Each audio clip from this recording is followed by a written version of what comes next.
Hey guys, what's going on? Garrett with Executive Training Group, and today we are working on something pretty interesting. It is civilian CQB, and I know I can literally hear some people's eyes rolling so hard they're hitting the back of their head.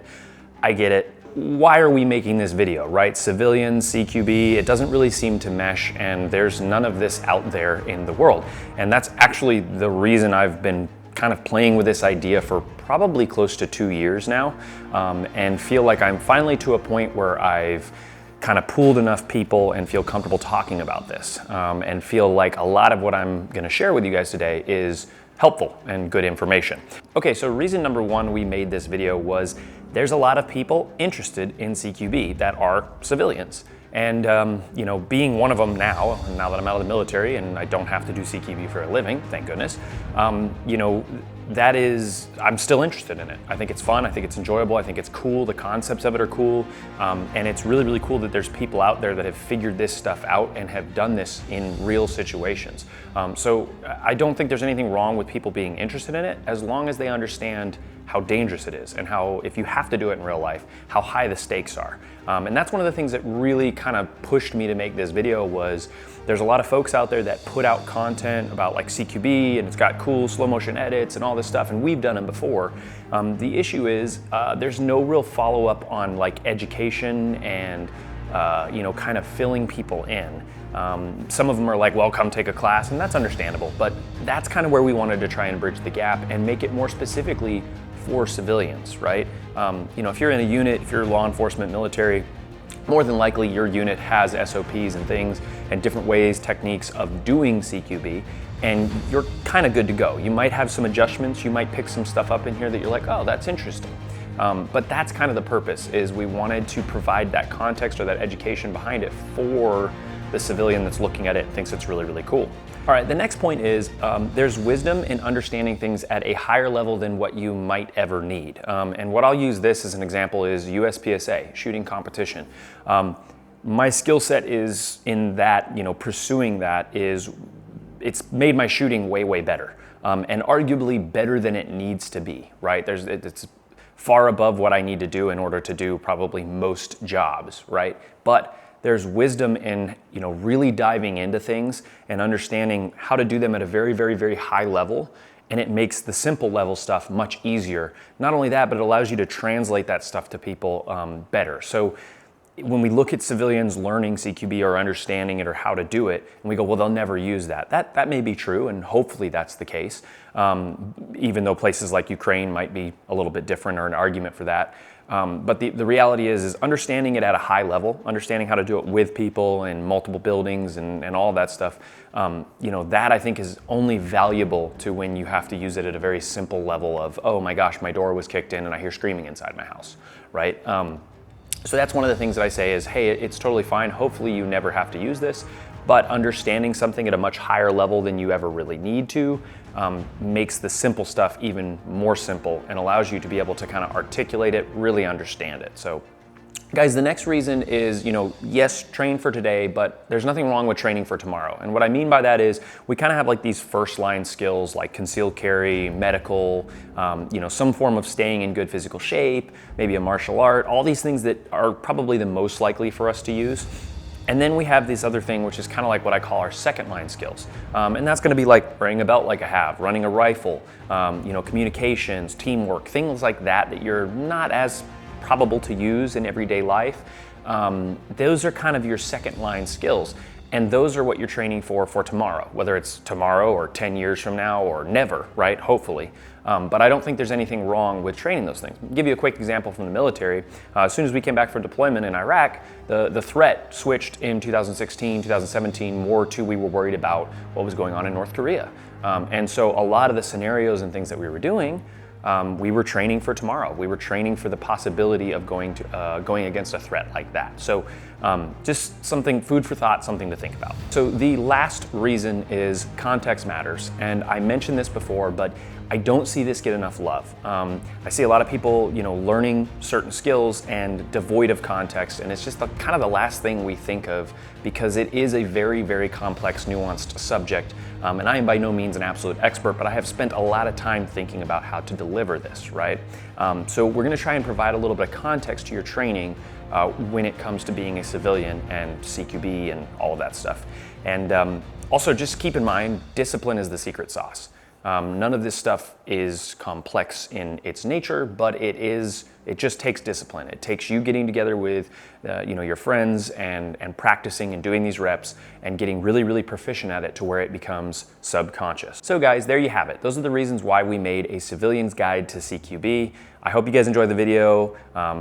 Yeah, let's get right into it. Okay guys, so chapter 1 is going to be basics of CQB, the most fundamental basics of CQB. And I wanna caution you, while you are practicing this or while you're working on this, don't get lost in simulation and context. The target was here, I was thinking this, okay? Think about this exactly kind of like you would if you're running a flat range drill. As soon as you start trying to think for the paper target, things get weird, okay? So where you need to start is you need to just think about this as a drill, as I'm just going in. If I see a shoot target, I shoot. If it's a no shoot target, I don't shoot, okay?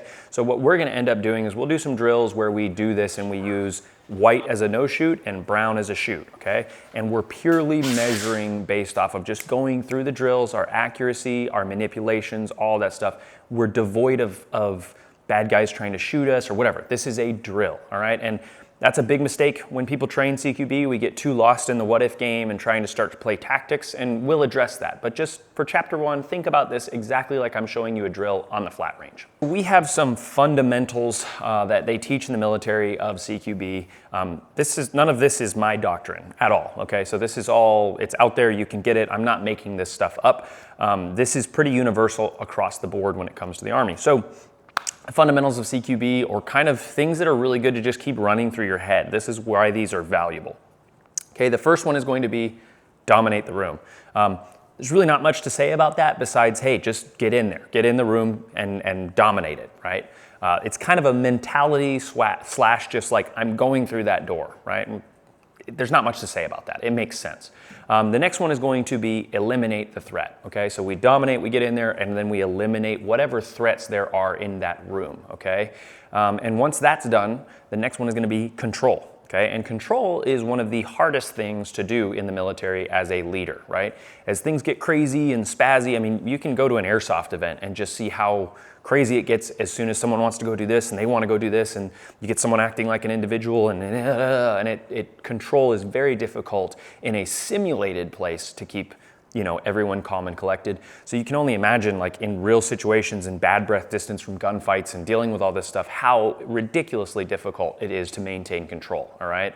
And especially if you're working in small teams. If you have a big platoon, you've got a medic, you've established CCP, all of that stuff, control, it gets a little bit easier, but it's still no easy task, okay? So that's a really, really big one, is maintaining control, right? Dominate, eliminate, and then maintain control.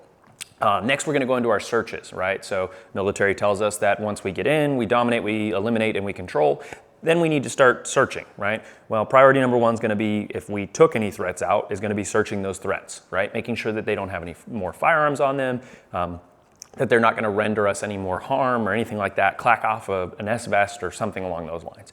The next thing is going to be searching the room, right? Because if we're moving into a room, it's dark, night vision, things get missed, right? So we wanna search the room and make sure that there's nowhere else that's gonna cause us harm or issues that we missed, dead space, things like that, someone hiding. And then the next thing is going to be search the living. So if there's somebody in there that was innocent, perceived innocent, you're gonna wanna go over to them and make sure that they don't quickly turn into a threat as soon as your guard is down, right? So those are gonna be our searches. Once we've done our searches, we're gonna communicate. We're just gonna say, okay, this is good to go. That could be verbal, it could be nonverbal, depending on your level. Basically say, okay, we're good to go. And then you're gonna exfil, right? The communication is good because it tells you, hey, we need to communicate, know our next move. Another term that you'll hear used quite a bit is initiative-based CQB, right?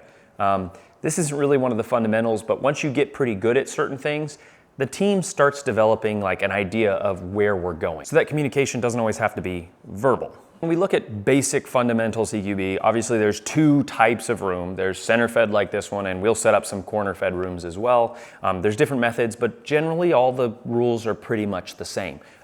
Corner fed rooms are a lot easier to effectively clear, especially when we get into a little bit later on doing pans and pies and threshold assessments and things like that. But like I said, it's important to understand there's generally 2 types of room. corner fed, center fed. Also, when it comes to kind of two methodologies or fundamental methodologies for CQB, there is opposing corners and strong wall. And those are gonna be the two. And like I said, we'll roll some really, really good demos to show you the difference between those, some of the pros and cons. So this is something that I actually did not learn while I was in the military. And I think it's really, really solid. The first time I heard this, I want to say was from Chris Seislove.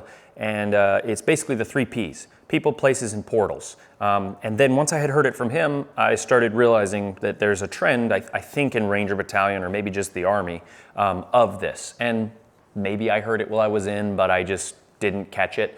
But yeah, those are gonna be the things that you wanna prioritize, right? People are gonna be number one. We go into a room and I see a person, I wanna quickly identify, you know, hey, is that a threat to me? What's going on?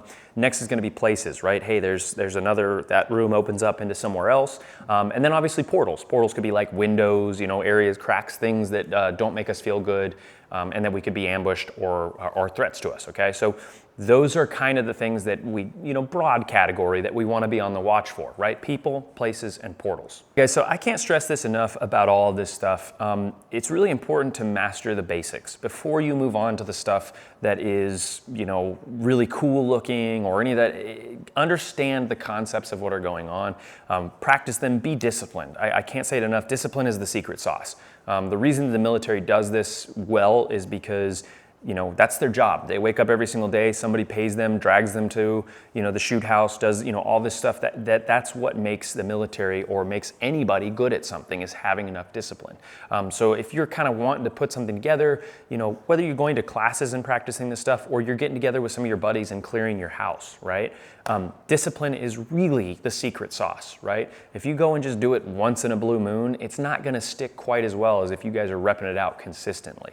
When we get a little further in, we're gonna talk about teamwork and training with familiars versus unfamiliars and all that stuff. But for this section, I really can't state that enough. You know, just see this as doing drills. Don't see this as tactics and CQB and all that stuff. Just drills. Just rep it out, drills. All right, so guys, we're talking about what is one man's job. And again, keep in mind, we're doing the most basic, fundamental, easy CQB. This is what you're gonna learn in basic training.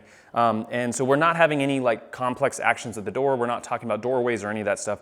We're just talking about entering and what areas moving to your point of domination, okay? So what one man's gonna do is, Ryan, go ahead and just line up. And at first I wanna show you guys one man taking what I would call the path of least resistance, the easiest entry into the room. It's gonna make it easier for him to keep that rifle more, you know, out in front of him versus having to break it down and come around a corner. So Ryan, go ahead and take the path of least resistance. Right, so he's able to just take 1 or 2 steps, enter into the room, and kind of dominate that first corner that he's going to. And then the next one is gonna be the button hook, or the, I guess you would call it the path of more resistance. But this is going to be the more difficult. Now, this isn't wrong. There might be something that he sees that makes him decide, hey, I heard a noise over here. I want to, you know, go this direction. But again, guys, we're just doing the drills right now. So don't worry so much about, well, I'm vulnerable to here. Yeah, we get it, all right? So this is the button hook.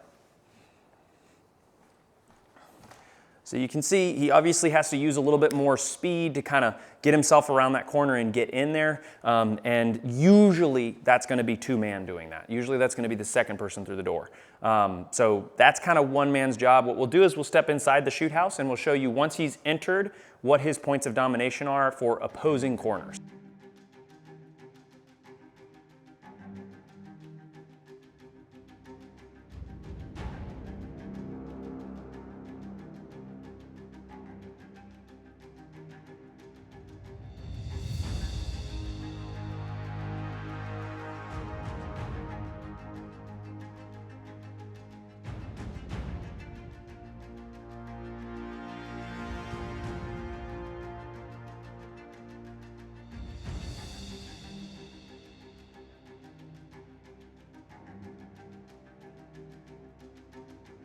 Okay guys, so once we've decided, hey, I want to take the path of least resistance or I want a button hook, we're inside the room, right? So we've stepped in, we've now checked what is our first corner, and I'm gonna be using my vis laser for you guys. This is my first corner right here where I want to see seam to seam. So ideally, by the time I kind of step into the room, that's the first place I want to be looking, right? So I've cleared that corner. As soon as I've seen seam to seam and I know that's clear, don't walk that corner in like this. This is one of the biggest mistakes you'll see is people spending a bunch of time looking at that. All you need to do is just make sure corner's checked. I'm good to go. Now I start sweeping my sector of fire. I hit my point of domination 1 is right here, this corner. And my second point of domination for opposing corners is going to be this corner right here, right? So I'm gonna back into that corner, and then I'm gonna get a meter off of my muzzle of my buddy, my number 2 man, which we'll talk about in a second. I'll do it full speed for you guys, leaving the vis laser on so you can see visually what I'm checking. Okay, so I start entering in the room, I step in, boom, that corner's clear that corner, move to my point of domination, and now I'm meter off of muzzle. One thing I want you guys to see is while I'm doing these steps, notice my rifle is on safe. I'm not looking through my optic and cutting off my field of view. We've talked about that before, but while you're doing these basic drills, those are the things that you want to look for. You want to make sure that you're not doing something stupid with your trigger finger, that you're not constantly manipulating your safety, that you're not hunting through your optic, right? Some very, very basic things.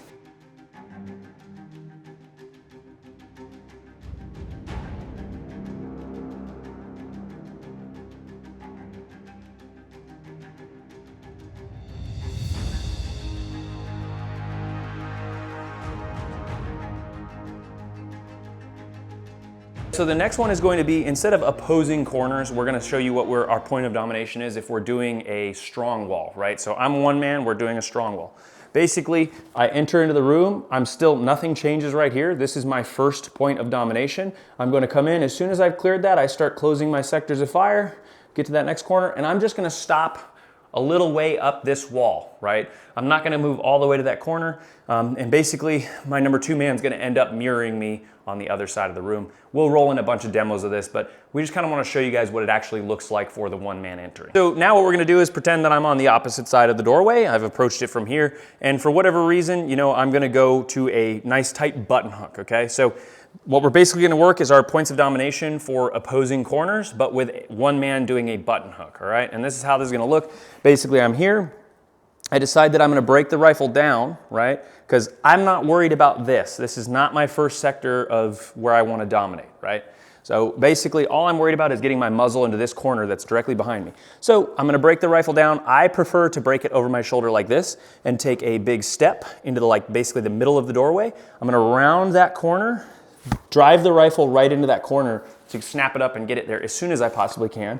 Once that's done, I bring this foot in and I just same exact thing right into my corner of domination, or my point of domination. Okay, then the last one, guys, is going to be basically strong wall, but just button hooking and going to strong wall, what my sectors of fire are going to look like, right? So again, I come up, I break it down, I take this big step to get in the center of the doorway, I collapse, boom, I take that corner, I step here, start collapsing my sectors of fire, and I move roughly about halfway up the wall, and again, meter off my muzzle. And guys, you can spend all this time in these walkthroughs, but the reality is if I see my buddy there and he's over-penetrated or under-penetrated, I'm still a meter off of his muzzle, no matter what, right? That's my sectors of fire, that's what keeps me safe. So if he's stuck in that corner or he went too far and he took that, too much of the room, that doesn't mean that I still go to where would be his meter off of muzzle. I go meter off of muzzle, right? Talked about what 1 and 2 do, whether you're taking the path of least resistance, you're 2 man, you're gonna go the opposite of whoever's in front of you, and that just continues down. If you're 1 man and you go here, 2 man should be going here, 3 man should be going here, and 4 man should be going here, okay? Now, I've seen a lot of people get confused because they'll be like, wait, 1 man went this direction, I'm 4 man, so I should just go the opposite of the person in front of you. Give you an example of this is if 1 man goes this way and 2 man goes this way, and then 3 man screws up and goes the same way as 2 man, you're just gonna go the opposite direction of that dude to fill in the holes. So just always think opposite of the person in front of me. Now, my job or my sectors of fire as a 3 and a 4 man, okay? It doesn't really matter. I'll show you, these are kind of interchangeable. You just go the opposite of the person in front of you and these are your sectors of fire, okay? So same thing as I'm entering the room.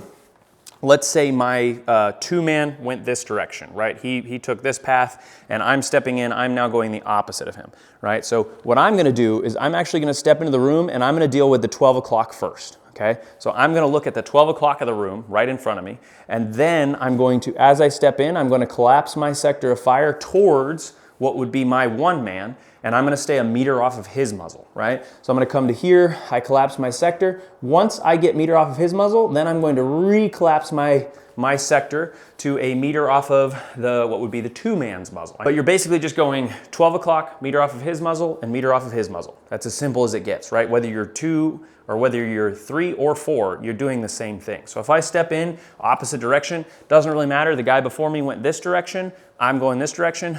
I'm basically gonna step in, 12 o'clock of the room, right?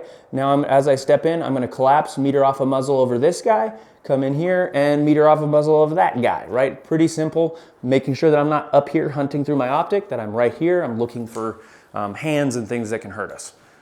Not rocket science, okay?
Obviously, one man's path is going to be to come through here, dominate this corner. Same thing he's been doing the whole time. He's going to take 2 walls. So when we say take 2 walls, he means he's going to run this first wall, and then he's going to run this second wall, and he's going to end up in this corner. Two-man is going to come in. He's going to button hook. He's going to run this single wall and stop right here, obviously collapsing his sector, his first point of domination being this corner, and then he's going to sweep his sector of fire all the way until he is a meter off of the muzzle of this guy, right? Stop short of him. And then 3 is going to come in. They're going to clear the 12 o'clock first, collapse their sector to the left, and then back to the right to link everything up. And 4-man's going to do the exact same thing, but the opposite. So he's going to come in, button hook. Basically, his first point of domination is going to be 12 o'clock of the room, collapse his sector away from that 12 o'clock, and then back to that 12 o'clock as he moves into his position of domination. All right, so let's watch how this works.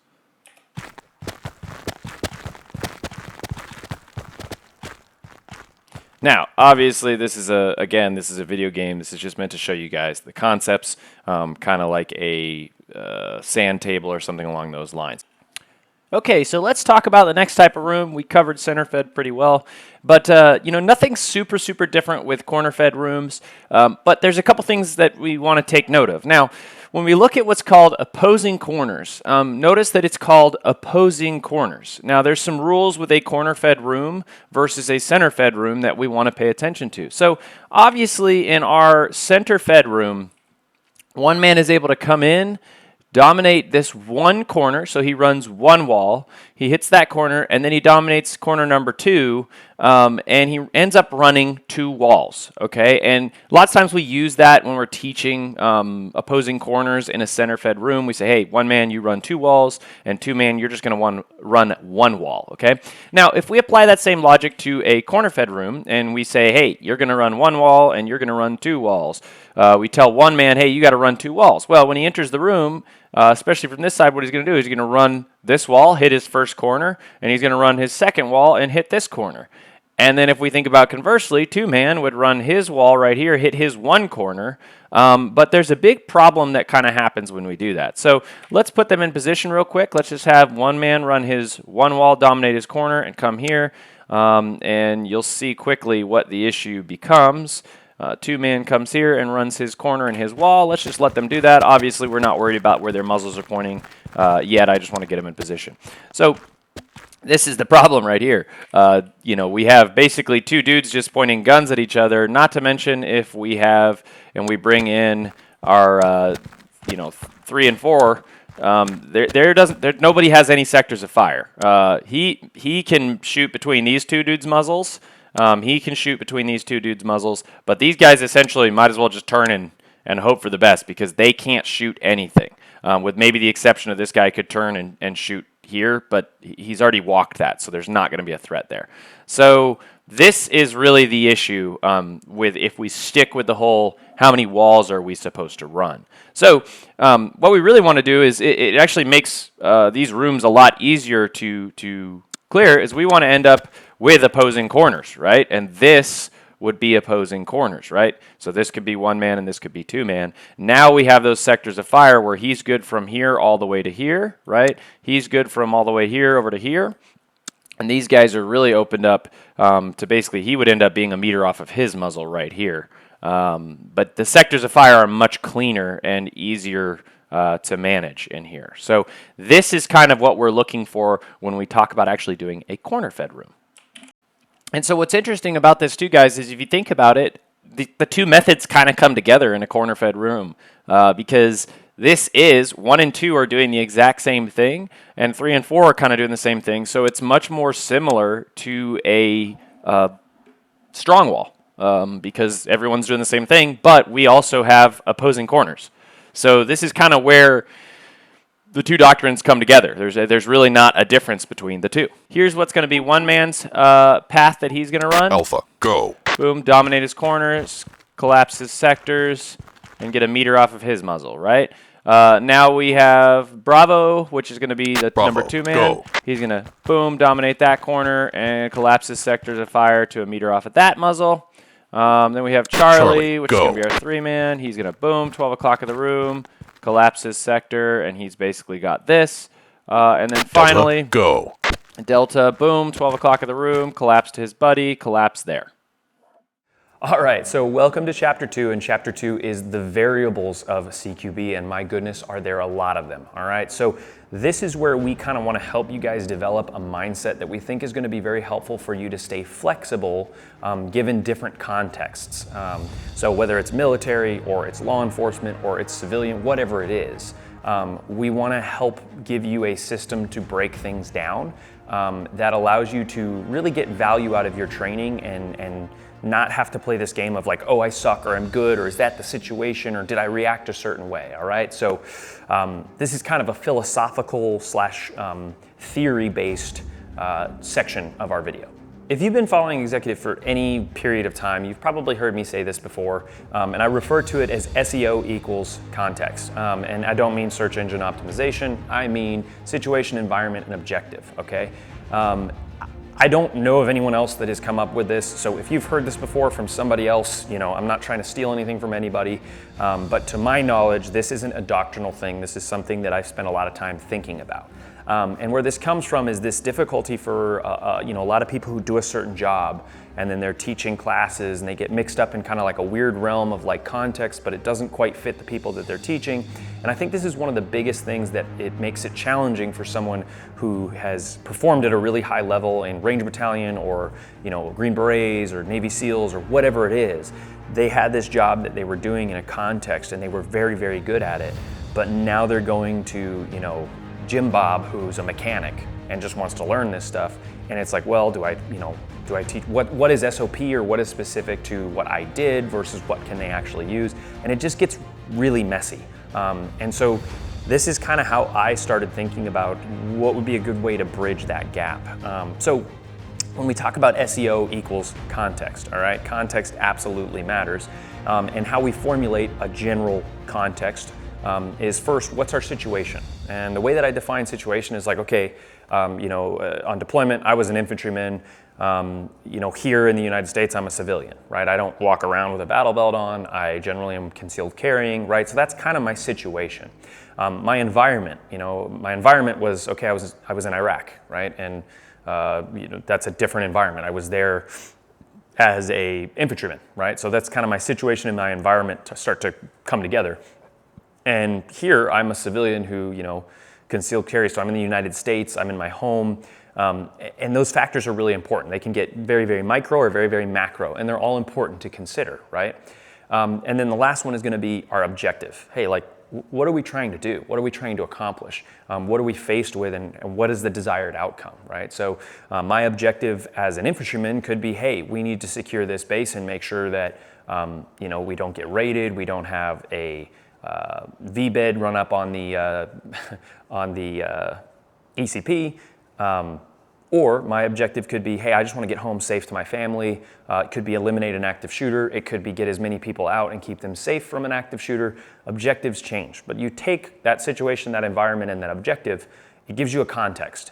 And that's kind of the formula that I use to be like, well, does that make sense? Am I doing that right?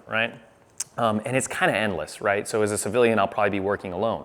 But as an infantryman, I fall into a fire team. Right? So I'm gonna have buddies that I can rely on. As a civilian, I might not have that, right? I might or I might not. It all depends on the context, okay?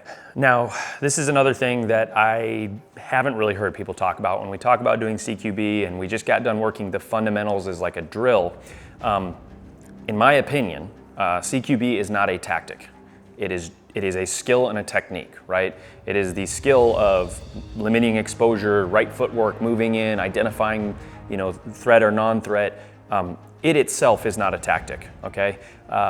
When to do it or when not to do it and making the decision of how to do it, that is tactics, right? Deciding when to utilize a skill.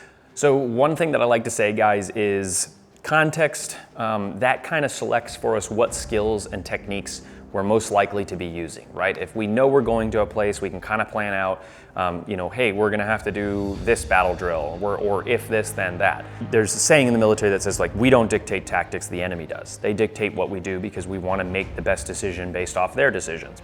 And something that's really important to note about this that I didn't really say in some of the other videos I did is, you can play the opposition in your head. The what if game is a good game to play, but it doesn't mean that's absolutely what's going to happen, right? There's a difference between what you think might happen and what's happening. And you need to be able to distinguish between those two. Both are good forms of tactics. Next, we're gonna talk about factors that we try and manage. When we talk about this stuff, things that we can manage, that we can try and control.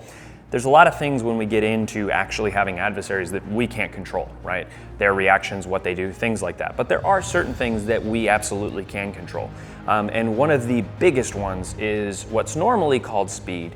I call tempo, okay? And the reason that I call it tempo is speed just sounds like go, go, go, go, go, right? And there's times where it needs to be go, go, go, go, go. We'll talk about methods of security, but there's other times where it needs to be, hey, chill out, slow, take a second, right? And it really ties into selecting the method of security that you want to use. But just managing tempo, knowing what tempo you're going at. Hey, I'm cognitively choosing to go fast. I'm making a choice to go fast. Hey, I'm catching myself from wanting to go fast to slowing down and being more deliberate. One of the #1 comments I think I hear all the time, whether we're going to play an airsoft event, whether we're going to a class, whether we're teaching a class, people are constantly told to slow down. Slow down, you are moving too fast. And that is great advice. At the same time, what I want is, I want people to know the speed they're going at. So another kind of common saying, and I've heard it and I think it's really, really good, but is don't outrun your headlights, right? So meaning don't go faster than you can process. I totally agree. On the flip side of that coin, invest in good headlights, right? Train to have better headlights so that you can go faster and not outrun your headlights. That should be the goal of training. So many times we focus on don't outrun your headlights, but then we also are like, well, but also make better headlights. And in training, it should be okay to kind of every once in a while outrun your headlights and go, man, I went way too fast. Cool, back off of that. Start to understand what you could have done, how you could have processed, and that's how you'll get brighter and better headlights. Obviously, there's a balance to that though. We don't want to just sprint through everything, go way faster. Lots of times in USPSA, what I say is push your process. You know, get to the point where it feels like the wheels are about to fall off, but don't skip steps in your process. Don't blur your process, right? Get to the point where you're really pushing it. It's just kind of going to that point and then it falls apart and kind of go, okay, cool. I felt where it fell apart. I felt what part failed me. I felt what I need to train. There needs to be a method to the madness. Okay, so while we're on the topic of kind of tempo and pace and speed, let's talk about an analogy that I like to use for people, and it's basically first gear, second gear, and third gear. And the reason I use gear as an analogy is because vehicles shift gears all the time. If you're really trying to go fast, you might go from first gear, like pretty much blow right through second into third to get up to going, right? And then there's times where you need to slow down, and so you need to downshift gears to kind of, easy, we're going a little too fast there, right? So again, this kind of plays into tempo, But you know, a first gear is going to be kind of, hey, I'm really trying to, I'm kind of maximizing, you know, taking small pieces of what I'm seeing, right? I'm moving slow, I'm deliberate. Maybe I haven't gotten into anything yet, so I've not been faced with any opposition. So I don't want to make noise, I don't want to do some of these things. So as we move forward into methods of security, keep in mind first gear, second gear, and third gear, because those are kind of just boldly and widely how I break apart those principles. As we move into methods of security, you'll kind of see how all this ties together, but I want to state this. Every one of these methods has an upside and has a downside. And depending on your SEO and what's going on, you're just trying to make the best decision that you can with the information that you have, all right? We're all human, we all make mistakes, and that's why we want to train and practice this stuff. The more we understand it, the more we can kind of go, okay, I know I'm taking this risk, but here's the reward, that makes sense to me. And that kind of decision-making process, in my opinion, is what tactics is. And it's why it's so hard to train. We need kind of an opposition, whether it be in our head, and it's even better when it's someone else because we can't kind of cheat the game and see what's coming, right? So really important. I think the what if game is good, but trying to play active opposition is just difficult. Thinking for yourself while knowing what the move of the next person is, it's just kind of like cheating. But kind of going, hey, this is a possible action of this person. This is a possible action. This is a possible action. That's kind of that thought experiment, and that's playing the what if game. And then there's that like active go, go, go. They're doing this, I need to do this. And both of those, in my opinion, is the definition of tactics.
Okay guys, so methods of security. This is kind of a big topic and there's a lot to go into, but I'm gonna keep it kind of short, sweet, to the point.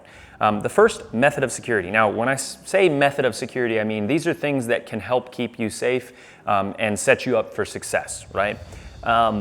The first one is going to be gunfighting is a team sport. Bring as many shooters and support as you possibly can. And that is absolutely true, especially in the military. If you look at the way that they do things, if we can't put people and guns at it, we're gonna put force multipliers with air support. And you've heard the old saying, bullets don't fly without supply. So the more shooters, the more eyes, that's how you can be in multiple places at once. That's how you can detect different threats, things going on. That's why we have drones that fly around. That's why we have night vision. That's why we have body armor. We have all these things that are designed to kind of be force multipliers, more people in the fight, more eyes on what's going on, more information, right? So yes, from the kind of micro level, your friends being there with you, more shooters on guns, absolutely. But again, think about it as a macro scale too, like in the military, having support, having extra people there to make sure things go good, medvacs, all of that support system kind of falls under that whole category of it's a team sport. Fighting war is a team sport. So keep that in mind. You know, as a civilian, you might not have the world's most powerful military backing you, and that's something to consider. The next method of security is going to be speed, right? And I know some people are gonna go, oh my God, because one of the things is, hey, slow down, process what's going on. But once we get to a high level, speed can absolutely be a method of security. And in the military, we use it all the time, right? You don't wanna stay on the X for a long period of time. We have some old arbitrary, you know, it takes this long for a Russian mortar system, but speed is absolutely a method or can be a method of security. And it's not without downsides, right? Usually if you're moving faster, you're doing things, you're exposed, you know, you're less capable of processing where your angles of exposure are, things like that. But anytime I'm at a place for less amount of time, it's less likely that someone's going to see me, right? If I breeze past a doorway really quick, lots of times I'm not going to be detected. Now, the downside to this is, obviously, like I said, speed causes, motion, causes noise, and so everything has its pros and its cons. Now let's talk about surprise. Surprise is absolutely a method of security, and if you can catch people by surprise, it makes sense. Why would you not, right? If you can catch your opponent off guard, they don't know what's going on. There's a reason in street fights that sucker punches are so successful and win so many fights, unfortunately, is because surprise, right? You're not expecting it, you're not ready, you can't set up, you can't grab that AK off the nightstand, charge it, you're just dead asleep, and all of a sudden someone's in your room and they got a gun pointed at you, right? That's the way that the military likes to use, you've heard speed, surprise, violence of action. Surprise is really, really huge. That's a great way to catch someone. One downside to this is as you've surprised maybe initially and you made a bunch of noise, that surprise is kind of gone, right? So it might shift more towards, hey, speed. If we use a little bit of speed to get to the next place, we might catch that next person off guard, but it's gonna slowly start to diminish. So just keep that in mind with surprise. One of the analogies I like to use for surprise is we do surprise birthday parties a lot. So, if you walked into your house in the living room, surprise, happy birthday, you'd be like, oh my gosh, I'm so surprised. And then they're like, hey, come here. And they walked you into your kitchen, you walk into the kitchen, surprise. You'd be like, oh, wow, 2 surprise parties. Like, hey, come here. Then they bring you into the next room and hey, surprise. You'd be like, oh, okay. And then they bring you to the next room. Hey, surprise. Eventually that surprise is gonna wear off, right? And it's no longer gonna be a surprise. So just keep that in mind. This method of security is, really not talked about that much, but it's utilized all the time. I guess, in certain areas in reconnaissance, it's talked about a lot. As a sniper, it's talked about a lot. But this is one of the most important, in my opinion, in working in very, very small teams where you are cut off and away from support. Silence, stealth is going to be so important for you as a method of security. Because usually if you're going into a place and there's a very small number of you, you're not looking for a fight. So you might have to go through a structure for some reason. But silence, as long as you can, is probably going to be a good method of security. Now, again, once you've kicked and made something loud or made noise or shot, it doesn't mean that silence goes away and you just start talking and do whatever, because there's still value to not knowing exactly where you're at. But, someone's probably heard something that's going on, so they're more suspicious. So again, that surprise kind of goes away. That stealth is still valuable, but should it be held to as high of a oh my gosh, you know what I mean? Something to think about. All these things are very variable and dynamic and go all over the place. All right, we made it through the list to the last one, and the last one is position, right? Position, position, position. Fighting from a good position is a lot better than fighting from a bad position. You don't believe me? Let someone hop on top of you and you try and fight them off of you, right? So position absolutely matters. And sometimes, when we look at all these methods of security, if you have a good position, you might want to wait in that position and force the movement on the opposition. It's a lot easier to hold a castle than it is to take a castle. So the example I always use is, imagine you're in your house, somebody breaks in, it's the middle of the day, you go collect your family, you get into a bathroom, you sit there, you improve your position, and you pull security on the doorway, right?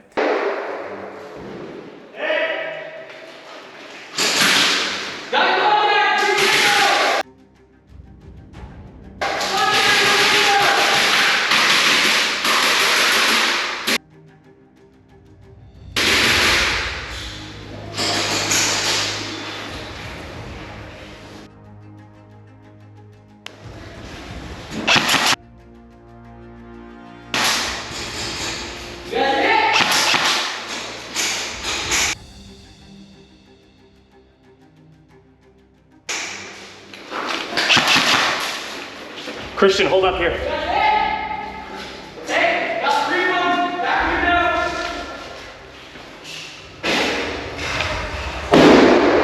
Over here in this building, we're taking close contact.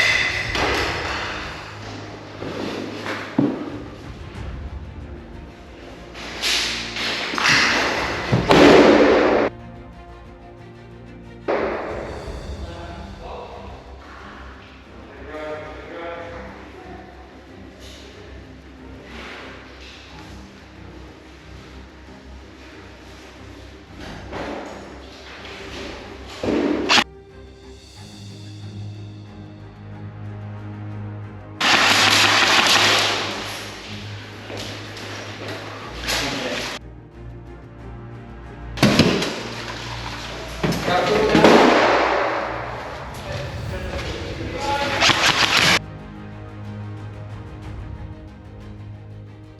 Hit, good shot, man, good shot.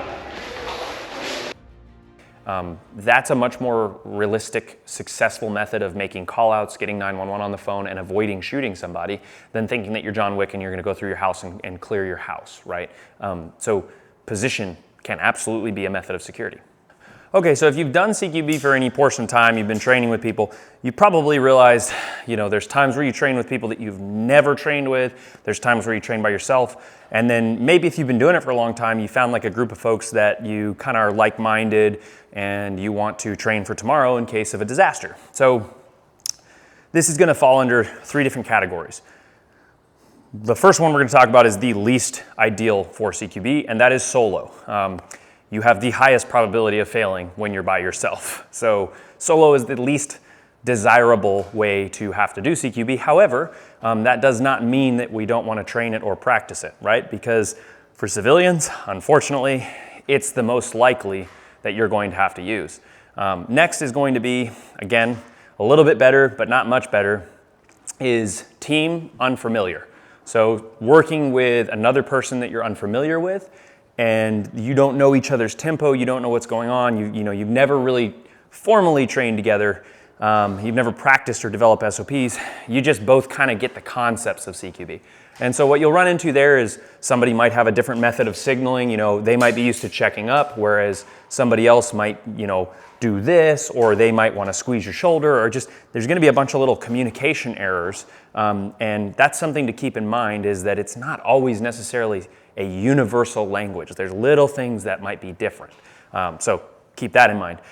And then obviously the most ideal is going to be team familiar. And the more that we can build a bigger and bigger and bigger and bigger team of familiar, we're gonna have more success, right? We're gonna know each other's tempo, we're gonna know each other's communication methods. That's what we're looking to do out of all of this training, is get kind of a familiar method, a familiar team, right? So keep that in mind. You might start as solo, you might be able to go to a class, and usually at an open enrollment class, you're gonna be training with a team unfamiliar.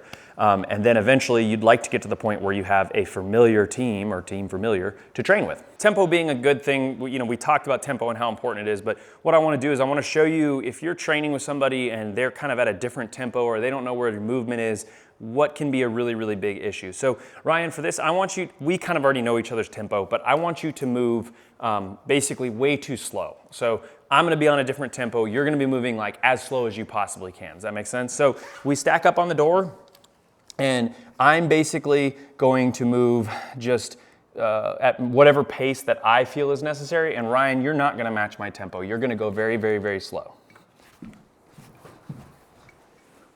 Okay, so that is obviously a dramatization, but this is essentially what happens is somebody's on one tempo, one sheet of music, and he's on a completely different one. What ends up happening is I go into this room and my back is exposed to an unknown corner for a really, really long time, and that's not ideal. What we'd really like is to be on that exact same tempo, and we basically have almost simultaneously 2 muzzles going into both corners as soon as we possibly can, okay? So this is why tempo is really, really important when you're working with people, is we want to be on the same sheet of music, and that is probably one of the mistakes that I see in just all like classes, people practicing, whatever it is. That's one of the biggest mistakes that probably gets broken, even by people that are pretty good at it, is one person goes a little bit too fast and the other person has to catch up, or one man's going slow and 2 man's all hyped up and he hits his point of domination, and so just stay on the same sheet of music. Welcome to chapter 3, and chapter 3 is basically going to be advanced CQB, and I say advanced CQB because all we're starting to do is we're now looking at, hey, we understand the basic principles, we've done the basic infantry Barney style CQB, and now we want to move into some of the more modern techniques that you see people doing, where you see people doing actions at the doorway, limited penetration versus domination and dynamic, or whatever cool names you want to come up with it. We're kind of moving into that area now for you. As we adapt and we show you some of these other techniques about maybe panning off a door or pieing off a door, threshold assessments, some of these simple things, keep in mind that you still want to keep that same formula, which is drill, okay? Start with drilling these things. See them as just skills. I highly recommend making the targetry very simple. Just a brown target for shoot and a white target for no shoot. If you start getting into the realm of trying to put context and simulations and all these other things like the target, is it a threat, is it a not threat, or what's he holding, what's this? Don't worry about that until we get to the second phase, which is simulation, okay? So when you're drilling or when you're building these skills, all you're looking to test is your marksmanship. I mean, the same thing that we did with the basic CQB, we're just doing it now with added steps, right? And so just keep that formula in your head, drill. Then we get to simulate, okay? Simulate's really, really important. That's kind of where all these skills are starting to be subconscious, or you want to test how subconscious they are.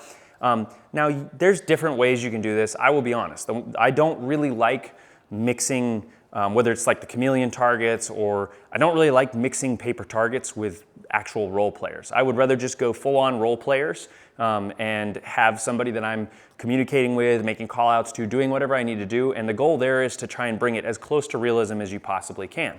And so with simulations, like we always say, there's limitations to simulations, right? So coming up with an SEO and your context, understanding what situation are you kind of putting yourself in, what's the environment, and what's your objective, what are you trying to get out of this, why are you doing this, right? That's where some of that stuff starts to come into play, and then you can practice some of the tactics, okay? And then the last thing is basically refine or evaluate what you did, what looked right. And in order to do this, guys, it's not fun, but you have to drop your ego. And even a lot of the experts, as they do this stuff, there's probably things they messed up or didn't do very well. And so what you need to do is, in training, it's okay to make mistakes. That's where we want to make mistakes. So stop and really be critical and think, hey, how did I mess this up? But also balance it out with, hey, is that just a limitation? Is that something that is the part of the situation, and it's something that I got distracted by that wouldn't really be there in real life? Or is this actually an individual failure to do a task or a technique or a skill? It is very nuanced and it's hard, but it's kind of an important kind of scientific process to follow. The thing we're gonna do is we're just gonna do it with an open doorway. And the reason is, if you have a closed doorway, treat it like it's a closed doorway until it's an open doorway. And then once it's an open doorway, you can treat it like an open doorway. Basically what I want to show you guys is panning versus pieing. They're pretty much the same thing. One is just kind of broken up in incremental spaces, and one is just a little bit more deliberate, right? So going all the way back to methods of security, panning, you're using a little bit of speed and just kind of going while still being cautious and seeing into the room and trying to catch something. In my opinion, the reason that people started, kind of doing more of these actions at the doorway and threshold assessments was the mentality of let the brass fall in the hall, don't rush to your death, right? So one fundamental thing that always is kind of tough is, doctrinally speaking, somebody who's preventing you from entering the room, if there's someone standing right here, they become an immediate threat and thus justified to deal with them. Whether you muzzle thump them, shoot them, whatever, that's the military doctrine, right? But there is kind of this weird space where if they stand far enough back and they're not preventing you from entering the room and you've committed to your corner, you're technically not supposed to deal with them. That's actually supposed to be 3 or 4 man's 12 o'clock to pick up, right? And so it kind of builds this like, well, that's not ideal, because if I'm stepping in here and someone's standing right there, one, it's going to be a huge distraction to me who's trying to say, dominate my corner, ignore this person that's in the middle of the room. I've never been there, but theoretically that seems like a tough thing to ask of someone, to just go completely ignore that person, especially if you know they're pointing a gun at you or whatever. So that's where I think this kind of panning or pieing off the doorway or stepping center, or all the different things you want to call it, came from. It gives one man that ability to just quickly say, hey, is there anyone in the center of the room before I commit to this? Okay, there's not. I'm going to go to that corner, right? The other thing that it does, and we'll show you this in a second, but it gives 2 man the ability to take the path of least resistance as well. So theoretically, it kind of makes it easier to get 2 muzzles in the door right away. So traditionally what would happen is I'd have Ryan, he'd come up to this corner right here, he's pulling security, and instead of just committing to this entry point right here, and kind of having to put off the fact that there could be someone standing right here, what he's able to do now is, if we just do kind of a half, we'll start with pieing because it's the easier one. If he's able to just kind of pie off to about center of the threshold and then commit to the opposite corner, because now it's not as much of a path of kind of, he doesn't have to button hook nearly as hard, right? So if I'm standing in the center of this doorway, Ryan, go ahead and just stand center of the doorway. There's no advantage to left or to right. I mean, either one of them is kind of the path of least resistance now. So whether he decides to go left or to go right, it doesn't really matter. Not only that, but the guy that's standing over here in 2 man's position, if I'm standing right here, it now gives me the ability to take this corner much easier than it would have previously. So that's kind of the idea behind taking half of, stepping center or pieing or panning off the doorway and then making entry, is it gives you the ability to see that 12 o'clock of the room and let the brass fall in the hall, as they say, and not rush to your death.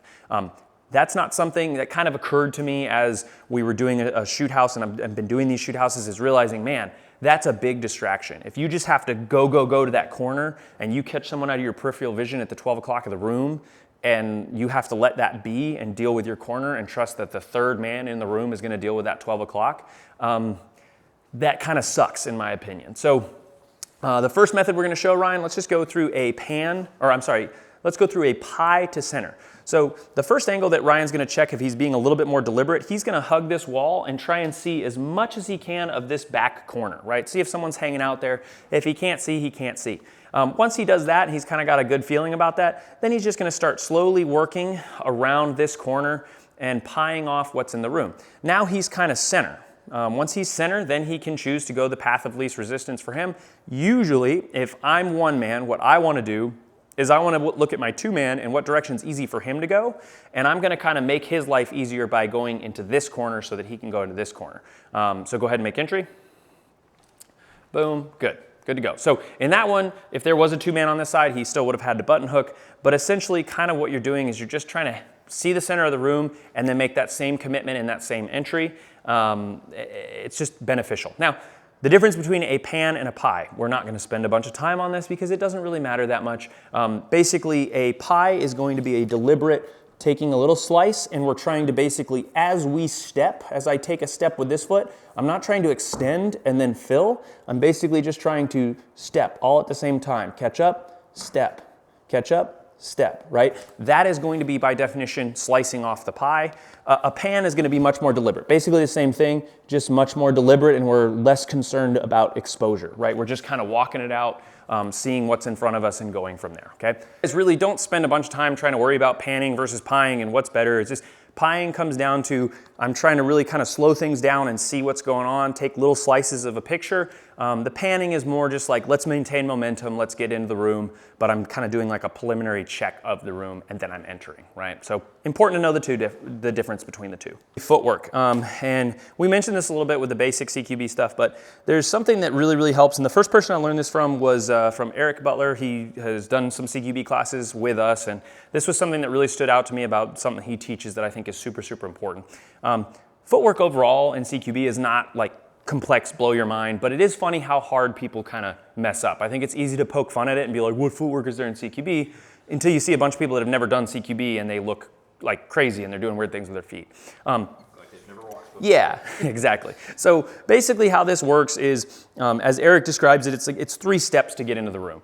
So, you kind of come up to the door as you know you're going to make entry, right? And especially if you have this like kind of hard step in type thing, you're basically going to come up here, you're going to set 1 foot to step like middle of the doorway, 1 step in, and then 1 step through, right? So you have this kind of like momentum carrying you through. Just make it simple for yourself. And obviously as we start to get to the center of the doorway, the footwork becomes so much more simple, but you're just doing less of a tight angle. So Ryan, go ahead and show from your side kind of the 3 steps to get in the doorway. Boom, boom, boom. And so really what's key is that you just take a big enough step with the foot that's penetrating the room to clear yourself through. If you go shallow with this foot, you're gonna have to like cross yourself up, flag yourself with your rifle. And so basically all you're looking to do mainly is just when you step, get this foot in deep enough into the room so that I can bring this foot through and not trip up and kick the doorway and do a bunch of wild stuff. You're just timing a side step. Yeah, it's literally, it's essentially bop, bop, bop. The footwork is not hard, but one thing I will say about footwork, people get really heavy on their feet. And that's one thing you can tell the difference between people who are experienced and good at doing this stuff is they're not heavy on their feet. Somebody that's new, you're gonna hear them go, and there'll be like a bunch of, like it's so loud. And the reality is it's just you need to be precise, right? Have a little bit of spring in your step to absorb your feet hitting the ground. Short stocking the rifle. Okay, this is a controversy, essentially, in the butt stocks and putting it in your shoulder and how much, I don't care. One thing I've realized about this, I have a bad habit. I'll be the first person to say I have a bad habit. And a lot of people do. And that's because we've watched a lot of really cool people roll around and constantly do this all the time. Break it out of their shoulder, break it out of their shoulder, break it out of their shoulder. It is a technique. It is a good thing to do when things get real tight. If you have to button hook, or like this door's pretty narrow, this is where it starts being borderline of when I step into this room, I have to like almost break that rifle down, okay? Can you shoot from a retention position? Could I step in, break the rifle down like this and still be accurate from right here? Abso-freaking-lutely. But would I rather have the rifle in my shoulder and for accuracy's sake and all that stuff? Yes, okay? So what I'm gonna say about this is I don't think it takes a bunch, we don't need to spend a ton of time on it. You can shoot from retention, but what drives me nuts is if it becomes a habit, like it has for myself, to just break the rifle down randomly for no good reason, especially when I'm moving to a point of domination, it's not a good habit, okay? So as you guys are training this, just realize if you have that habit, try stepping through a doorway without removing it from your shoulder and being like, oh, wow, I can do that. Just don't make it a habit over and over and over and over again because you're just taking the gun out of your shoulder for no good reason. It's a very easy habit to get because it's, I mean, honestly, it's just comfortable. It probably comes out of just laziness. Comfort. Like, oh, I can just kind of maneuver this. The weight's all balanced. It's above my center of gravity, rather fully extended. But yeah. Suppressors too. People having longer and longer, suppressors on their guns, things like that. So just evaluate it as you guys enter rooms and you do stuff, hey, can I enter this type of a doorway without, having to collapse the rifle over my shoulder? Do I need to? Is it a necessity? A lot of times we're just doing it because it's just a thing to do. But there are 100% times, tight rooms, close spaces, being two-man, I absolutely am gonna break the rifle down like this over my buddy's shoulder because it's a lot easier for me to drive that rifle out and get it to my point of domination when I break the rifle down that way. Versus if I'm sitting behind him like this and he goes and I have to button hook and then it just doesn't work as well, all right? All right, here's a fun subject, switching shoulders in CQB. All right, I've recently kind of changed my thought on switching shoulders as a whole, but not in CQB. If your time equals distance, this is something we've heard a million times, time equals distance, time equals distance. If you are shooting behind a piece of cover and you have a good distance between you and whatever you're engaging and it makes you feel more comfortable and capable to switch shoulders and engage from behind cover, I don't have as much of a problem with it. Where it doctrinally does not make sense to me, or what I've seen a lot of students do in classes who are trying to constantly switch shoulders, okay? The number one job of one man is security, is to have a gun up where he's going. So if Ryan's here, he's one man, he's pulling security on the door and he says, you know what, I'm about to pie this corner off and I want to limit my exposure, I'm gonna switch shoulders. So my point about this is, first of all, in most structures here in the United States and a lot of structures overseas, walls are not cover, they are concealment. And we already established that time equals distance. So in CQB, you're generally looking at being very, very close to someone and having very, very little time to react. So it's conceivable that as I'm sitting here at the doorway doing all this hand switching and all that stuff, that somebody pops out of the doorway, right? And that I'm caught completely off guard. So that's my number one issue with people that are switching shoulders is if they're one man and they're doing all this work, is they're taking their hands off their gun and swapping everything around, and it just is, I don't like it for that. The other contention I have is cover versus concealment. A lot of these walls, especially in the United States, are not cover, they are concealment. And so while yes, we want to limit our exposure because maybe we get lucky and concealment stops around, it's of less importance to me when time and distance are so close. When I have seconds to make a decision and there's someone right there, I'm the last thing I'm gonna be thinking about is I'm here, or am I here, or am I here? Like, you're just gonna think, put rounds on that target, go. So that is up to people arguing. I get it, you can disagree with that, but that's kind of my philosophy behind switching shoulders. What? So one thing to add to that. Yeah. So if you're so concerned that you're going to potentially get into a gunfight as you go through this threshold, you're so concerned about that happening that you want to switch shoulders to get that slight advantage, aren't you now at a greater disadvantage? I mean, how often do you shoot left-handed? Like me, I mean, I don't have ambi safety controls on this, so I guess that could be a thing, but if I swap to this, not only am I screwing around with my sling and everything, but now it's like I got to do this awkward stuff to get to my controls, and it feels like a new gun. It's weird. Yeah, and another point I'll make was similar to the next thing I was going to say is most people that say, oh, I'm ambidextrous, I have no problem. If you watch them do CQB, stimulus will make them switch to their left shoulder, but they'll just switch back to their right shoulder without any stimulus. And what I mean by that is, let's say I'm rolling through a structure and I go, okay, I need to switch shoulders, and I swatch shoulders and I'm good, I'm good to go, everything's all set up and I'm good, and I'm rolling through a structure. All of a sudden they'll just start moving and they'll do this. And it's like, wait. If you were as good with your left side as you are with your right side, why did you just switch back to the other side? They're the same side, and you're ambidextrous. So when there's no stimulus to switch from your left to your right, why did you do it? And the answer to that a lot of people don't want to say is, you're not as good with your left side as you are with your right side. So if you're still committed to switching shoulders in CQB, it's America, do what you want. But what I will say is, in these close kind of encounters, I value much more having my dominant eye, having my dominant controls, having my ability to switch to a handgun easily, my reloads, my malfunctions, all that stuff that I need to train. I am way more concerned about doing that at a high level than I am thinking that a piece of drywall or wood is my little bit less exposure is gonna save my life. I don't buy it, sorry. I get it for like barriers. I never really thought about the difference. Yeah. Like, okay, if you're far and you want a barrier, like whatever. But like in CQB, it makes no sense. All right, guys, so this is one, I actually don't think I've ever had anyone in the military teach this to me, or this just comes from me, honestly, from what I thought. I'm sure there's people out here to teach it. I'm not saying, oh my God, I invented something new. But this is kind of a concept that I think is really important, and people don't grasp it. And what it is eyes and muzzle are linked up in movement, okay? So that sounds kind of strange, but what it means is, if I'm sitting here and I have my gun and I'm holding this position, and I get distracted and I look over here, and while I'm doing that, I like split my attention and I take a step. What I've essentially done is I said, you know what? My rifle's pointed here, which is telling me that this is where I perceive the most dangerous threat, right? This is where I think is the most likelihood that something's gonna come from. And so my gun's pointed right there. But as I'm pointed here, I've looked away, delinked my eyes and my muzzle, and then exposed myself to what is perceived as more of a threat, okay?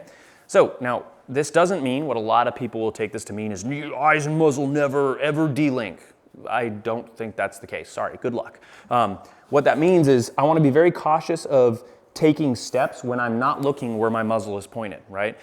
So if I'm here and I need to look up at Ryan, that's okay. I'm not exposing myself. I can still keep what I'm looking at in my vision and react to it.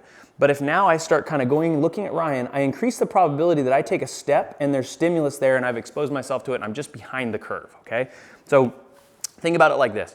It's not wrong to be here and look somewhere else, but don't move while doing that, right? Don't be holding something that you think there's a threat. Look over at him while taking a step. That makes absolutely no sense. We'll see it when people enter rooms. They'll be like, they should be looking at their point of domination, but you'll see, like, I honestly have a bad habit of it. Sometimes I've caught myself doing it in videos where you'll go and I'll be thinking about planting my foot in the right space. I know there's not a threat in there, so I'm not like, oh my God. This is kind of one of those contextual things that, like, think if you knew there's a possibility someone's on the other side of the door trying to shoot you. I've never seen it happen in force on force. People tend to keep their eyes in the right place, but it's something in training to be cognizant of. I'll look down and spot where I want my foot to be so that I make sure I'm hitting the footwork correctly, and then I'll look at my point of domination. So technically that's wrong, but I've never seen that happen when I've done force on force. We've done training here. I never see someone look at the ground before they enter a room. So just keep that in mind, is keeping your eyes and your muzzle linked when you're in movement is a good idea. Now, one note is if you're moving through an open area and you look off to look at your buddy, that's different than holding something. That might be a transitional space, looking over your shoulder. Just kind of know the difference between those two. Splitting your attention is something that's important too, because especially in small teams, we already talked about, like, as a civilian, you might be lucky if you're working with another person. So you're gonna need to know how to split your attention and say, hey, I think it's most likely that something comes from over there, but I also think it's possible that something comes from my right, because this is another portal or place. But I think I heard something over here, so I'm more justified to be aiming this way, but I also want to be aware of what's going on over here. This is something that's never really talked about, because splitting your attention in the military means, hey, you look that way while I'm looking this way. As a civilian, you might not have that, or there might be, let's say, 5 to 6 portals and only 3 of you.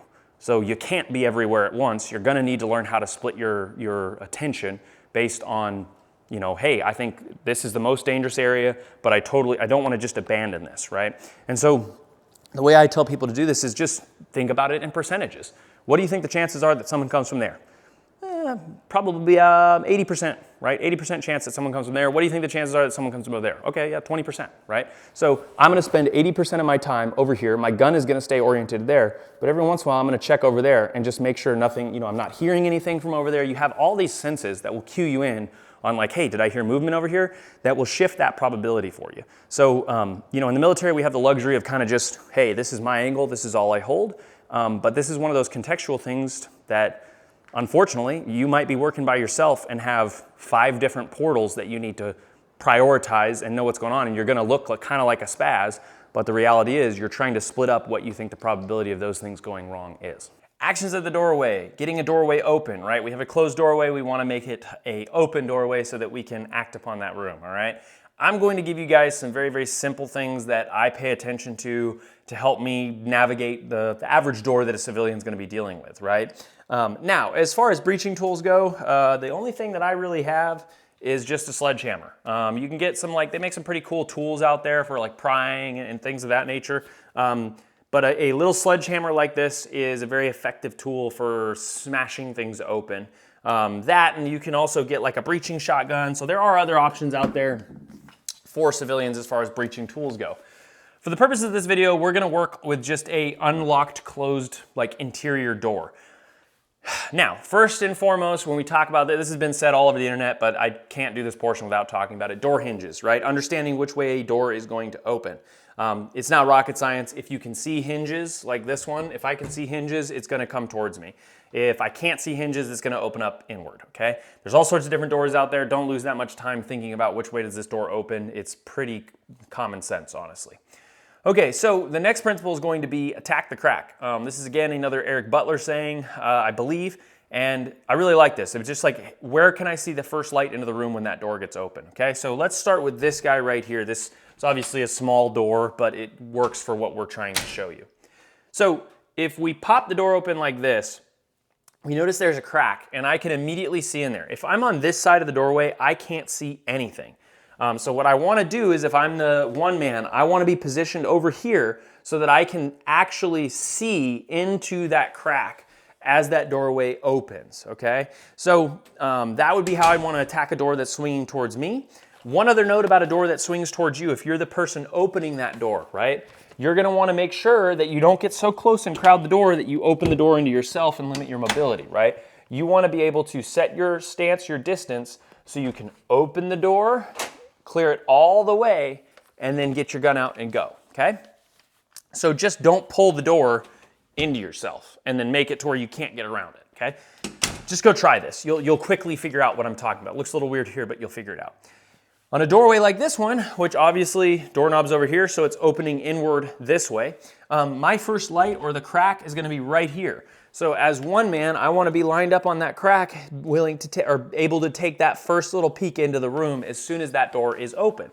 Now, let's talk about what our two-man would be doing, right? Two-man's just opening the door. One note that I like about being to do when I'm two-man is I like to have my gun up. And the reason I like to have my gun up is because gravity will assist me in putting that back down versus if it's here, I actually have to raise it to my hand. So on this one, if I were two-man, I'd come up, I'd get in position, make sure I'm not gonna pull the door into myself, wait for that one man to basically give me a signal he wants me to open the door. I would open the door, get it all the way. I could pin it with my foot and hold the angle of security that I have. I could completely back off, whatever I need to do to support what one man's doing, okay?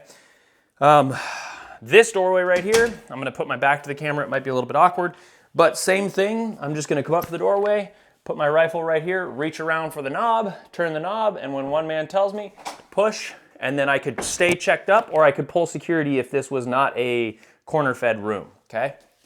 That is all that I am doing as two-man. Now, let's talk about solo, right? What do I do with this door if I'm solo? Well, this is another reason we can add to the list of why it's so dangerous to do CQB as a single person, because there's no really good way to do this, right? Do I take the priority of one man and attack the crack but also open the door for myself? Or do I take the concealment route, but they still know the door's opening? Whatever, okay? Try both of them, whichever one you think is better. I tend to go for, I'd rather attack the crack and be right here, but I kind of let the door breathe when I open it up, okay? So what I would do is I'd come up to this door, I'd decide I wanna act on it. I would just drape this under my shoulder because I can still, I'm kind of trying to pull like pseudo security for what it's worth. I could fire from right here if I need to, if someone comes through that door. You could also switch to a handgun and hold a handgun, but I'm gonna reach out while pulling security, trying to on the door, turn the door, push and fall back, get the rifle off and let the door breathe for a second, right? Because I just introduced movement, I triggered anyone that was in this room. So I'm gonna kind of do like a little stop, look, listen, smell. Hey, is anyone moving inside the room, okay? Look guys, to be honest with you, one-man CQB is just not ideal, and it's for reasons like this, okay? If I'm gonna come up to this one, come up, same thing, reach, pull, step back, start my pie. The last thing, guys, is SOPs, you know, standing operating procedures. There are so many of them out there. Some of the ones that I really like, again, one that I got from Eric was hold left, fight right, or, you know, hey, this is our default, we're gonna do this. So those are kind of, in my opinion, like common sense. The more you work and you have a problem as a team and you feel a glitch in teamwork, you go, hey, how do we solve this? And you start going, you know what, if we're at a doorway and we check up, you know, and I kind of say, hey, this is me letting you know I'm giving you the right of way, or, you know, we signal like this, or we reach down and grab each other's legs. Yeah, those things are important, right? Those are good ways to kind of develop, hey, this is how we signal to each other that it's time to do this portion of what we're doing. All right, guys, so we're going to just play this back at normal speed so you can watch it, but this is essentially just a, you know, showing how CQB, how we need to apply the concepts, but, you know, in a simulation like this with furniture and things, how, you know, you can't exactly follow it. But, yeah, so here's what we got.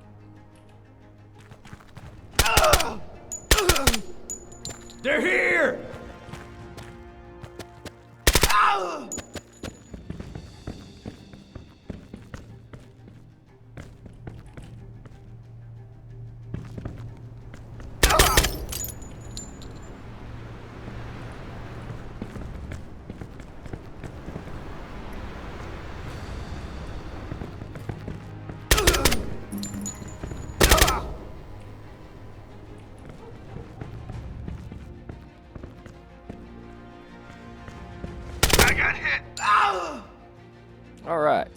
All right, so now we're going to go through and we're going to play it kind of step by step about what's happening. So obviously from this guy's perspective, and guys, this is a video game, so we're not saying this is like realistic or the most crazy thing in the world, but it does help us kind of understand why we do what we do. So first things first, this guy pies off this corner and takes this dude out. So if we watch it in super slow motion, you see him pie, bop, bop. Okay, that guy hears it, right? And so this is what we would call letting it breathe for a second. He took that ground. He obviously had to shoot. So it's not that crazy to think that, hey, if there's someone in that doorway, they might just come rushing out right away to see what the heck's going on. Which is what he does. He waits, takes that shot, decides, you know, hey, let's move up on the doorway. Now, additional threats in real life, obviously, this is kind of the map ends right here. But I had this rear guy pulling security over here because there's always the possibility someone jumps out of this car, comes over this wall, something like that. So that's where I deemed for this number 2 man was kind of the next danger area was for him to have his muzzle up and over this right here. All right. Now, because this game, reality is this guy would have seen his muzzle, right? Didn't have quite enough standoff from the doorway, but it's hard when you're doing this from up top. To nail it, right? So obviously, clearly his muzzle's sticking through the doorway. That would be a dead giveaway. Pies it off, smokes that dude. Both of them dig their corners, move to their points of domination. Now, obviously, that guy could stop at his point of domination there. But when you look at it from here, he's got some dead space, so clearly this guy can see. So, you know, if there was someone sitting right here, he's fighting one dude. So this guy sees that and decides, hey, I need to close distance on that dead space because my buddy's moving up on it.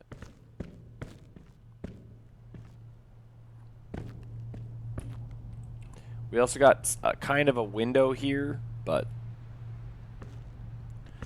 Okay, and this is where that initiative base goes. So close angles are always, harder than long angles. So this guy's in a better spot to pie this off than this dude is because he's nice and close to that corner.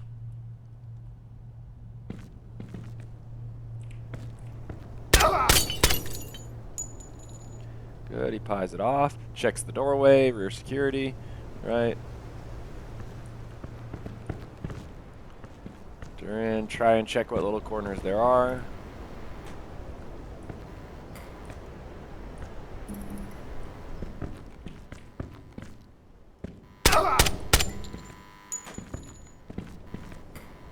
Now, obviously, this is a little bit of a video game because clearly these guys would have seen each other, so that fight would have happened a lot sooner.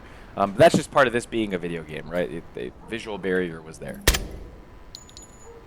Okay, and also this guy, he would have to be cognizant of that they're both exposed to portals right here, right? So that's something that would be of a little bit of concern. But obviously, they're more concerned about this dead space, which is a place, versus the portal.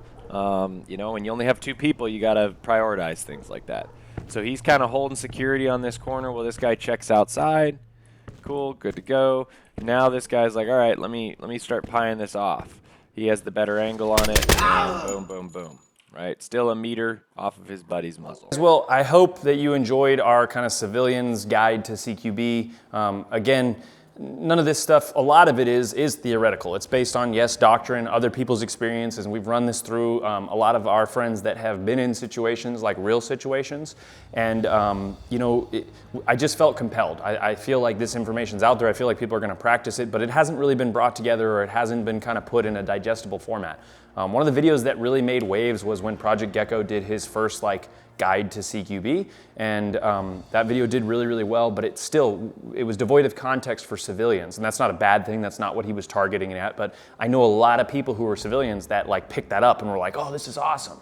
And so that's kind of what we're trying to do here. And, closing statements, what I want to say to you guys is, don't stray too far from the idea of let's drill this. So let's just go in and practice these skills. And then let's simulate this. Let's try and do some sort of force on force, whether it's sims, whether it's airsoft, whether it's, laser tag, I don't care. But figuring out a way, how can we simulate this? How can we put together communication? And then the hardest thing for people is what's the context? It creates kind of a panic, honestly, because they're like, well, am I pretending like I'm in Ranger Battalion, or am I a SWAT guy, or what am I doing? And the reality is, it's well, you don't really know, so you can build those scenarios in your head, and that SEO, the situation, environment, and objective equaling your context, I think will help a lot of people. At least it has helped me and a lot of the students that we train make sense of things. The other thing that's super important to say is, even the guys that are really good at this, it's kind of this thing where, if you know how to do something, you don't want to be vulnerable about it. But the reality is when we're practicing it, there's skills, there's techniques, and there's there's goals we're trying to meet, right? We're trying to make sure that muzzle goes right in that corner. I dominate that sector, I come through. But what I've realized is when, any of the experiences that I've been in that have been kind of stressful, or, it turns into best practices. It turns into what's the most ideal thing for me to do with this situation? Because we're human and we're not perfect, and you're gonna walk in, you might trip on something, or your kit might snag on something, or something happens. But if you understand the principles and what you're trying to accomplish, then you're able to clean yourself back up and get into what you're doing better. I almost said into the fight. That's such a moto thing to say, but truthfully it is. It's if I understand the principles, I fall over, I know what I'm trying to do. If I'm playing a sport and somebody knocks me over and takes the ball and they're going for my goal, I know what my objectives are. Get back up, get the ball, and put it in their goal. So I just think that's important for people to understand, because I think sometimes there's this God complex that we build around people who do this at a very high level, and I think that mentality can be a little bit deceiving, and some people will lean into it. It's just the reality of it, because it is dangerous and it is badass. I don't want to take anything away from dudes that have done this. By all means, you're cooler than I am. I can't state that enough. But the reality is nobody's perfect, and we've said this before, and it pissed some people off. But bad guys get lucky. It's horrible and it's sad, but guys in pajamas kill dude in full kit. It happens. It happens. That's reality. Yeah, there's police officers that stop and open up a window, and boom, they're done. Cool. Well, that's all we got, guys. We hope you really enjoyed it. Like, comment, subscribe, all the YouTube things. I don't have an outro. Like I always say, I just Thanks, cool.